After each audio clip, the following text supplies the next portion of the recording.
દાહોદ શહેરના પંકજ સોસાયટી વિસ્તારમાં શ્રી કૃષ્ણ પ્રણામી ચોક ખાતે ભારત દેશના બંધારણના ઘડવૈયા શ્રી ડોક્ટર બાબા સાહેબ આંબેડકરની 134મી જન્મજયંતિ નિમિત્તે ભીમ ગ્રુપ પરિવાર દ્વારા ભીમ ડાયરાનું આયોજન કરવામાં આવ્યું હતું। દાહોદ ભીમ યોદ્ધા ગ્રુપ પરિવાર દ્વારા વિશ્વ વિભૂતિ Bharat Ratna the symbol of knowledge આપણા સૌના ઉદ્ધારક અને બંધારણના ઘડવૈયા શ્રી ડોક્ટર બાબા સાહેબ આંબેડકરની 134મી જન્મજયંતિની ઉપલક્ષમાં ભવ્ય ભીમ ડાયરાનું આયોજન કરવામાં આવ્યું હતું, જેમાં બહુજન સાહિત્યકાર વિસનભાઈ કાથડ દ્વારા ડોક્ટર બાબા સાહેબ આંબેડકર વિશે સાહિત્યિક શૈલીમાં માહિતી આપી હતી, જેમાં ભીમ યોદ્ધા ગ્રુપ પરિવારના સભ્યો દ્વારા બહુજન સાહિત્યકાર વિસનભાઈ કાથડ પુષ્પ પર વર્ષા કરીને સ્વાગત કરવામાં આવ્યું હતું। ત્યારબાદ દીપ પ્રાગટ્ય કરીને ડાયરાના કાર્યક્રમને ખુલ્લો મૂકવામાં આવ્યો હતો।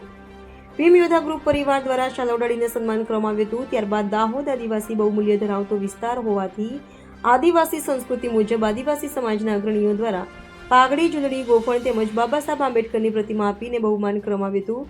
આ ભવ્ય ભીમ ડાયરામાં દાહોદ શહેર તેમજ આજુબાજુ ગામડામાં રહેતા આદિવાસી સમાજના ભાઈઓ બહેનો તેમજ મોટી સંખ્યામાં મુસ્લિમ બિરાદરો ઉમટી પડ્યા હતા।